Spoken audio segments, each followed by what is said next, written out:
Hey, I'm Shawn, and I'm here to tell the story about my vision loss.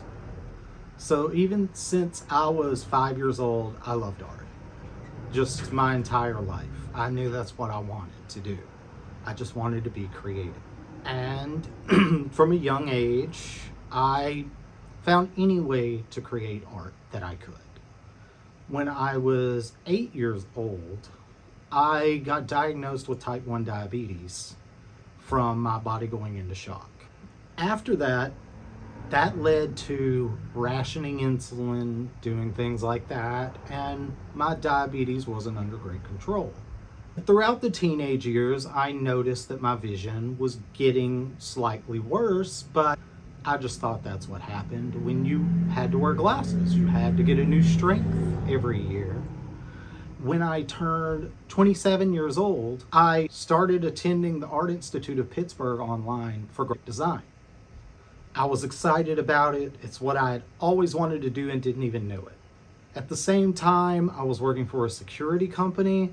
I was up for a promotion for a field supervisor position with a company car.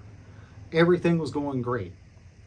And one day, I started to notice a swirl, like a whirlpool in my vision.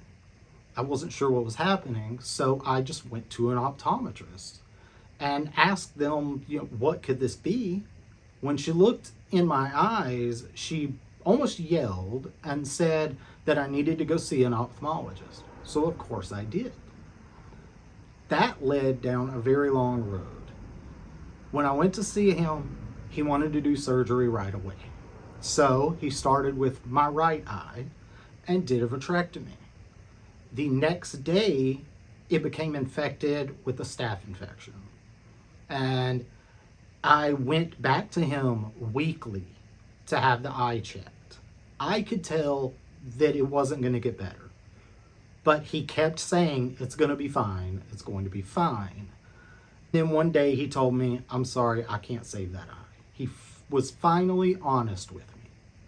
So after that, the eye was removed and I got a prosthetic. And he was doing laser treatments on my left eye.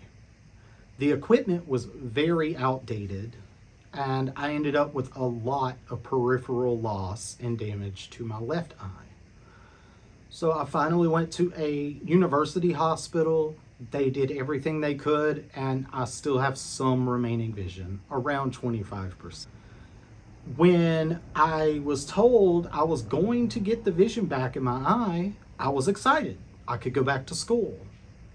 And that's when things got dark for me because they told me that my vision wasn't going to get any better. My favorite thing was oil paint. And when I looked at my paintings, I could make out the detail, but when I tried to paint again, I couldn't create detail. I had a friend and his wife asked me to paint them some cherry blossoms for their living room. So I agreed, but I told them it's going to be kind of expressionist because I can't see anymore. When I gave it to them, they looked, I'm not even sure what the look was on their face, but they looked disappointed and kind of sad. And at that moment, I realized I didn't need to pick up a brush again. So when dealing with the grief of losing my vision, I had an emotional breakdown like I think a lot of the visually impaired and blind community does.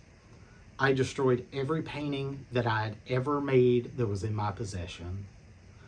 I threw away almost all of my paintbrushes except the ones that I couldn't part with because they were my favorites. Then when they told me that my vision wasn't going to get any better as far as me being able to read an actual physical book, I had over 400 books and I donated all of them. And it was rough. For the next 10 years, I basically just sat in my parents' house because it was a small town and no one thought that the visually impaired or blind could do anything. So that's what I was told. Finally, in 2019, I moved to Pennsylvania and got orientation and mobility training. I got everything I needed. During that time, I got diagnosed with end-stage kidney disease and got a transplant. And it sounds cheesy, but I told myself, if I get this transplant, I'm going to help people. Right now, I have just volunteered to go to Washington, D.C. for the American Association of People with Disabilities to go with them to a disability summit in D.C. in September.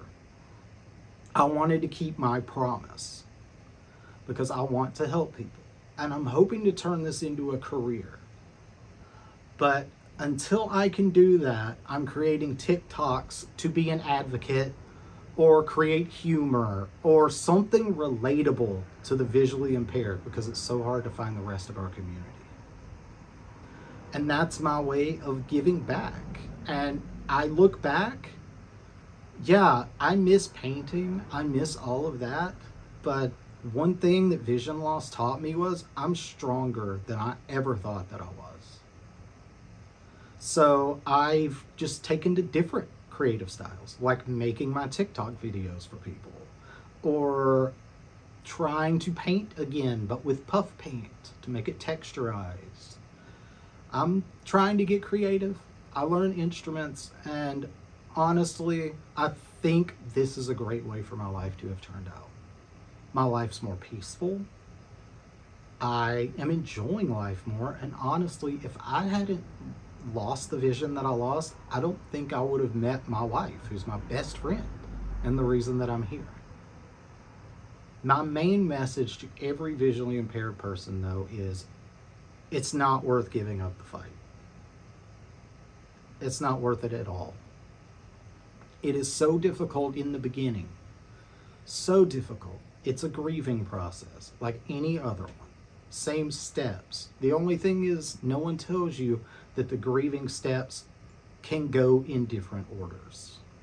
And as far as vision loss and blindness, you can be at acceptance, but then months later be back at depression.